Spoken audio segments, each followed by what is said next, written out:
Yes guys, Luca here, and today we're back with the Soccer Archive for another edition of Football Hot Takes. Let's go. Once again, we asked for your crazy football opinions on our social media platforms and you sent them in their numbers. Some of these are quite valid and others are absolutely horrible. But without further ado, let's get into it. Alvaro Morata is criminally underrated, and Stefano said this over on Instagram. And I completely agree. I've said this before on my TikTok accounts, right? But I think Morata is so overhated. Like, people don't really realize how good you have to be to have played at all those top level clubs that Morata has played for. He started off at Madrid, he got that loan deal to Juventus, of course, where we had a great version of Morata for 2 seasons, where in my opinion, those were probably his most memorable seasons in his career. In the 14-15 season, he scored in major matches. Champions League final, Champions League semi-final in both legs. I mean, a lot of the top level footballers can't even say that they've done that. He was really good for Juventus. And I do agree at that point, he had a lot of hype and he probably didn't deliver to the expectation that we all had for him. I hear that. His international resume is quite good in terms of his record. His goal return has been good for Spain. He's also won a Euros being the captain. I feel like Morata will look back on his career and think, wow, I had a good career. I scored a lot of goals. I won a lot of trophies. I don't think he'd complain about anything. Did he live up to his potential? No. But is he overhated? 100%. I think Morata is underrated and people kind of just meme him without realizing actually there's probably a reason why he's played for the top clubs in Europe. So I like Morata a lot. This one might be the most interesting of the lot, but Isco is the most purely talented number 10 to play football in the last 15 years. I actually don't think that's ridiculous to say, and I don't know, is that a football hot take? Because I feel like a lot of people would agree, but let's break this one down. Just off the top of my head, pure 10s in the last 15 years. Of course, himself, David Silva. I know he played deeper later in his career, but I still classify him as a 10. KDB as well, versatile, but still a 10. Mesut Ozil, of course. Pogba played there a lot at Juventus, and I think his best work was as a 10. There might be a few players that I've missed off the top of my head, but if we're factoring in all these players, technically gifted is the subject here, right? So how do we rank talent, right? Because there's so many different factors that go into a technically gifted footballer. Is it their first touch? Is it their dribbling? Is it their footballing IQ? Is it their weight of pass? Is it their shot? There's so many different factors, right? So it's super hard to rank it. But Isco had a wand of a right foot. He was a great dribbler. His low center of gravity made him almost a threat for any defense to contain. And I remember one specific performance, Spain against Italy. I want to say it was like pre-World Cup 2018 times, like 2017 maybe. Look it up on YouTube, where he outclassed Verratti on that day. And Verratti's a super technically gifted player. I think he scored 2 goals against Buffon. He was just a joke, like an absolute joy to watch. So go watch those highlights if you haven't already. Is he the most technically gifted number 10 in the last 15 years? I think you could easily say that. I mean, I don't think he's the best. I think De Bruyne is categorically number 1 because of his output and everything like that. But in terms of aesthetic, David Silva, Isco, Ozil, they're very similar, but I don't think it's crazy to say. Isco was electric at Malaga. He was great for Real Madrid, especially in the 17-18 season. Even for Betis, he's been class. I think he had the most man of the match La Liga performances last season, which is ridiculous. Like, injuries have just killed the guy, unfortunately. But yeah, I don't think that's a crazy take whatsoever. Kylian Mbappe is a top 10 footballer of all time. Yes, this is a hot take for sure. I think top 10 is pushing it. I do think top 20, yeah, I could hear. Top 15, okay, maybe, if you debate it well. Top 10 ever, if we're including club, national team, longevity, stats, all these things, I think it's a bit too much. If we're just looking at the international stage, 100%. Like he's probably even top 5, top 3 maybe. Like what he's done for France has been nothing short of remarkable. I think he's only really had one bad tournament for them, and that was 2, Euros 2021 and Euros 2024. But when it comes to World Cup, forget the Euros, right? Mbappe is one of the greatest World Cup footballers of all time. There's no debate about that. But I think his club achievements are super underwhelming for the ability that Mbappe possesses. Like, he is one of the best footballers I've ever seen in my life. I mean, he's ambipedal, he's rapid with the ball and without the ball. He's physically a monster. He's a great finisher. He's transitioned from a left winger who was ruthless to a striker who's still performing at a ridiculous rate for Real Madrid. But my problem with Mbappe kind of lies with his ego and how everything has to go through Mbappe. Whenever Mbappe's on your team, it has to be like the Mbappe show almost. Like, he has to be the center of attention. With Real Madrid now, like, his numbers are still ridiculous. He's scoring 40, 50 goals a season, which is insane. But as a team, Real Madrid, in my opinion, have fallen off a bit. There's no denying Mbappe's ability, right? And he will go down as one of the greatest footballers of all time. But I think for him to cement himself in the top 10 footballers of all time, I think he has to do more on the club level, specifically in Europe, in the Champions League. It's crazy that at 27, 28, however old he is, he doesn't have a Champions League yet to his name. And he also needs a Ballon d'Or. And I'm not going to say that, you need to have a Ballon d'Or to be in the top 10 footballers of all time, right? Because you have to put context to it. But the generation that Mbappe has played in, realistically, from 2020 onwards, it's insane that he hasn't won one. Like, for his ability, the fact that he's been the best player in the world for so many years and he doesn't have a Ballon d'Or to his name is a problem. So I think if he wins a Ballon d'Or, wins a Champions League, probably wins another World Cup, which he could easily do even this year, I think he probably will go down as a top 10 footballer of all time. But right now, I don't think he is. 2008 Cristiano Ronaldo was better than 2012 Lionel Messi. Very false. Very, very, very false. Come on, man. Be serious. This isn't even worth answering. I mean, I don't think either of these two are really their primes. Now, this might sound ridiculous, right? Because 11-12 Messi got, I think, 73 goals and 32 assists in all competitions. So in terms of pure output, that is the peak version of any goal scorer in footballer, any goal scorer we've ever seen in football. Like, that will never be topped. So you're putting the peak version of Messi's goal scoring capabilities against Ronaldo in 2008, and that wasn't his peak version of his goal scoring capabilities, because that version came in 14-15 when he scored 61 goals in all competitions. But even then, 14-15 Ronaldo as a goal scorer isn't better than 11-12 Messi as a goal scorer. Then if we factor in Messi's playmaking abilities, it becomes kind of unfair, because combining goal scoring and playmaking, there's not been a single footballer to ever surpass Messi or even reach his level, man. He's the best at combining both. If we're looking at chance creation, if we're looking at finalization, he's the best. So that's kind of silly. I mean, even if we put 14-15 Messi against 2008 Ronaldo, Messi wins. 18-19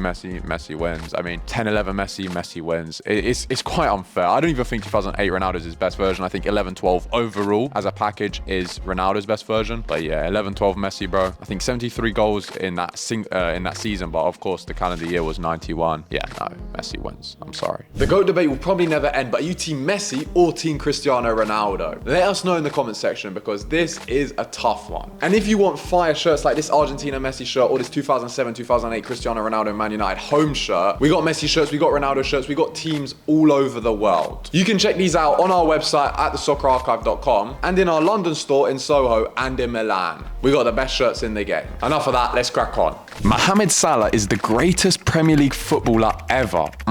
Longevity, impact, quality, technique, trophies, individual achievements. Those are the points that he's included. Now, there's no denying that some of those points are very, very valid. Mo Salah has been at the top of the English game since the 17-18 season, the very first day he arrived in Liverpool. I don't think there's been a season, apart from this season right here, where he's going to drop less than 20 goals and assists, which is a ridiculous output season upon season. Like, it's ridiculous longevity. I completely agree. He's won the Premier League twice, the Champions League, FA Cup, Carabao Cup, Club World Cup. He's won the whole lot with Liverpool. And he's definitely established himself in the Premier League Hall of Fame, in my personal opinion. But I got 3 specific names for my greatest Premier League player of all time, and those are Rooney, Cristiano Ronaldo, and Thierry Henry. Ronaldo doesn't have the longevity in England like Salah does, but his peak was far superior to Salah's peak in England, in my opinion, where he literally won every trophy available in one single season in the 07-08 season. That version of Ronaldo is better than any peak version of any Premier League player ever, in my eyes. Rooney and Henry is actually quite close, in my opinion, for the undisputed GOAT, because Rooney has the longevity, he has the numbers, he has the accolades, he has pretty much everything. But Thierry Henry did revolutionize the Premier League. I definitely think he helped put it on the map, especially because going into the 2000s, the Premier League wasn't the best league in the world, it was the Serie A. And peak for peak, I probably would still take Henry over Rooney. But if I had to edge it to someone, I'd probably say Henry is the best Premier League player of all time. I like Salah a lot, I respect him, but I don't even have him over Hazard, bro. Currently, the pool of fullbacks is better than the pool of wingers in Europe's top 5 leagues. You know how mental that is? That it's not that ridiculous to say. Do you know how much football has to have fallen off for someone to say that the pool of fullbacks is better than the pool of wingers? Like, think about that. I'm giving you like a few seconds to think. I'm not even going to talk. Just think about it. It's mental. Like, I can't believe it, but it's actually not that crazy. Let's go through the wingers, right? Let's start with Lamine, who's really carrying everyone on his back. He's the best player in the world. He's the best winger in the world. Simple. So we got Lamine. We got his Barca boy, Rafinha, who's quality. Had some injuries this season, but still quality. Vinny. Of course, Mbappe is an actual winger, but he's been playing as a striker, so I'm not going to count him there. Kvaratskhelia, Toure, the PSG boys, they're sick. Kenan. Of course, I'm a big fan of Kenan. Rodrigo. I mean, he tore his ACL, unfortunate for him, but still good winger. Luis Diaz, Elise. Of course, there are still very good wingers in the world, right? But the level of wingers has dropped off, in my opinion, quite a lot. And if we look at the fullbacks, I think they've revolutionized it in the sense of their output now is insane. And sometimes fullbacks, like the average fullback, might have more assists a season than a winger. Like, it's crazy. Hakimi, Nuno Mendes, who for me is the best in the game. Trent, Koundé, Balde, Di Marco, he's a wingback, but still. Timber, Calafiori, Nico O'Reilly, who's played in the midfield, he's played as a wing, he's played everywhere. Reece James, who's just probably one of the best footballers in the Premier League, full stop. But I actually don't think that's ridiculous to say. I might just edge the wingers because they have Lamine Yamal. That's literally the only reason. But if we remove Lamine from the question, like genuinely, yeah, I think maybe the pool of fullbacks is better, which is a sorry sight. This is a good one. Yaya Toure is the most complete player the Premier League has ever seen. Now, I think this definitely differs position by position. For example, I'd say that Van Dijk, in his role, is the most complete defender the Premier League has ever seen. Is Van Dijk more complete than Yaya Toure? Well, it's stupid to compare because one's a centre-half, one's a midfielder, so they have to do different things. Then as a winger, I would say that Cristiano Ronaldo was super complete in the Premier League. As a striker, Wayne Rooney, he could literally do everything. We've seen him play out wide, we've seen him play in the 8. I mean, he's a super complete footballer. Henry was complete as well for his role. You could even argue Andy Robertson, super complete. Defensively was really good, offensively was really good as a left back. Like, you see what I mean? It depends position by position. I think for his role as a midfielder, Yaya Toure didn't lack anything in his game. Physically, really imposing. Good defensively, could run for fun, goal scoring, like in the 13-14 season, his numbers were ridiculous. A good playmaker, really technical. I mean, you couldn't muscle him off the ball. His feet were ridiculous. He was a good dead ball specialist as well. He was good in the air. Yaya Toure really lacked nothing from his game. I would say maybe the only thing he lacked was the consistency year upon year to drop those numbers. That's probably it. But prime for prime, Toure literally goes toe-to-toe with any midfielder, I think, in Premier League history in his role. But to say he's the most complete in general in the Premier League, I think it's silly because each position, as I said, has different sort of characteristics that one would require to be considered complete. Also in his role, Gerrard was complete, I think, too. But yeah, I think Toure as a mould, as a midfielder, is probably the most complete I've seen in the Premier League. Pogba would have been there potentially had he lived up to his potential and had he continued what he was achieving in Italy. But yeah, I think Toure, in his role, is. Moving on now to Luka Modric. He is the greatest midfielder of all time, Finn commented on TikTok. It's a hot take, but it's not crazy either. I don't know. I feel like if you were to ask, 100 football fans, I don't think the majority would say Luka Modric. I think people would say Zidane, Xavi, Iniesta over him before people would say Luka. But I don't think it's ridiculous to say. I mean, Modric has had a really unique career in a sense that he sort of leveled up massively when he was 26, 27, 28, which is pretty late, especially like in the last 15 years for a footballer to really reach the heights. You know, we've seen players burst onto the scene at 19, 18, 20, 21. So Luka was a late bloomer compared to other midfielders for sure. But I mean, the heights he reached from 2013, 14 onwards were just astronomical. I mean, I remember when he was deemed as the flop of the season at Real Madrid, the biggest waste of money people called him in Spain in that 12-13 season, I believe. And he was good at Tottenham. He wasn't elite at that point, but he was still good. But there was big expectation when he moved to Madrid, and it took a while for him to adjust for sure. But since then, I mean, he's just improved with age, and he's 40 now. He's still one of the best. Now he plays as a 6. He plays deep in Allegri's system, and he's one of the best 6s in the world. But that sort of just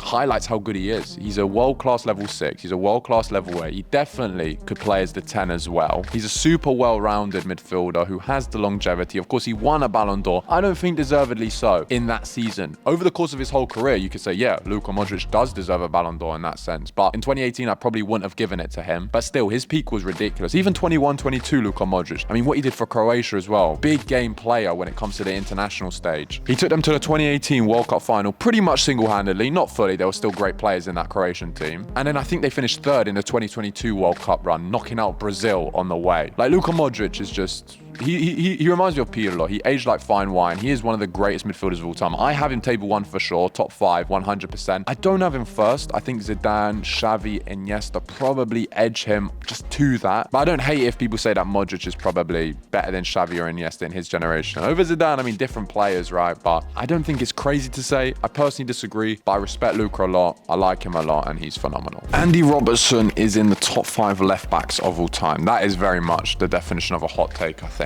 Robertson was quality. I think Robertson really lacks the longevity of certain other left backs sort of in this conversation though, but peak for peak, I think especially in the modern era, he can chat to a lot, if not all of the guys, because I think from 17-18 season to really like 19-20, then the odd season after that, but specifically those 3 seasons in a row, this guy was unplayable. In terms of pure output, what him and Trent were doing was revolutionary. It revolutionized the roles of left backs. I mean, for us that played FPL, those two were a cheat code. You had one or the other, like guaranteed. But no, Robertson was great. He was really good as well at defending. In the defensive side of the game, he was really, really strong. Offensively, he had a great final ball. He worked so hard. He covered so much ground each game, and they got him, I believe, from Hull for like a ridiculous fee. So it's one of the best transfers in Liverpool's history. But if we talk about all-time left backs, Cole, Marcelo, Roberto Carlos, of course, the Vigo, Paolo Maldini, who predominantly played left back in his career. If you want to talk about Premier League as well, there's Ever in the mix, Dennis Irwin. Zanetti played left back in his career for a bit. Thuram as well played left back. I know he played centre back, right back. He was a versatile defender. But I don't know, man. In terms of like 2010s, yeah, for sure. But this said all time, I think categorically he isn't considered as a top 5 left back ever. In Premier League history, 100% agree. Football history, I don't agree. But peak for peak, it wouldn't be ridiculous to say, I don't think, but overall, he just doesn't have the longevity. Moving on to the next one, and this one I do agree with straight away. Gianluigi Buffon should have a Ballon d'Or to his name. Yes. For me, 100%. Looking back on the 2006 Ballon d'Or winner, it was Fabio Cannavaro, a great defender. There's no denying it. Of course, he captained Italy to a World Cup, which I think definitely played into the decision-making and the voting at the end of the day by the journalists for France Football. But Buffon was, for me, more important in that World Cup run than Cannavaro. I also think that Pirlo was actually more important than Cannavaro in that World Cup run. I'm not saying Cannavaro wasn't good, he really was, but if we look at Buffon in that 2006 campaign, well, first of all, for Juventus, he won the league, so he was absolutely great for us. But when it came to the World Cup campaign, he only conceded 2 goals in that whole tournament. One was an own goal, and one was a penalty. The Zidane one in the final. That's insane. I mean, of course, he had a great defense in front of him. He had Cannavaro. Nesta only played a few games because of injuries. Zambrotta, like,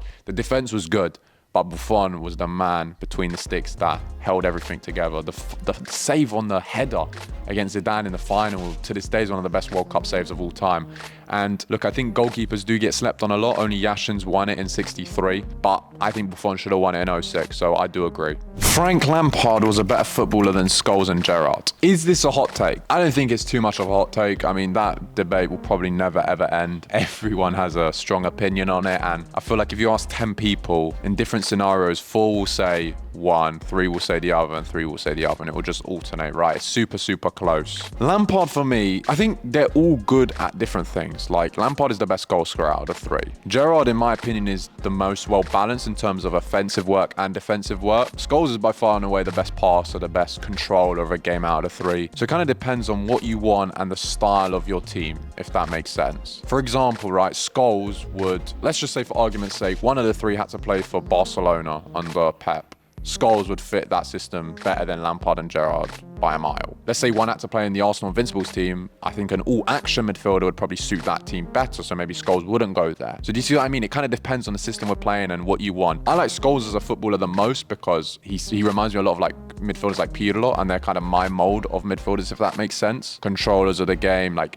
they read the game really well, great passing range. They're just maestros. That's my kind of midfielder. But if you want one that gets you 20 goals a season, yeah, you go for prime Lampard. And then Gerrard, I think, is like a balance in terms of both of them, offensive work, defensive work. My personal favorite is Scholes, but I think Gerrard maybe is the most complete out of the 3, you could argue. The admin has asked that I have to pick one. To be honest, I don't care. As Slaven Bilic once said, it doesn't really bother me. I like all 3 to a certain extent, but if I had to pick one, I'd say Scholes is my favorite. To be honest, I don't care. So that's the end of the video. Some questionable hot takes in there, like the Salah one, but some pretty reasonable ones, like the fullback pool being better than the winger pool. I'm still processing that, and I probably won't stop processing that for the next like 2 weeks or something. But let me know in the comment section, because I'm intrigued to know what you think about that. So debate that down below. Well, thank you for watching. Make sure you subscribe to the channel if you haven't already. Click that big red button. Like the video if you enjoyed. Share it to some friends. Comment below any more hot takes you might have that we could react to in the future. And follow me as well on all socials. It'll be on screen in the description. JFTV Luca.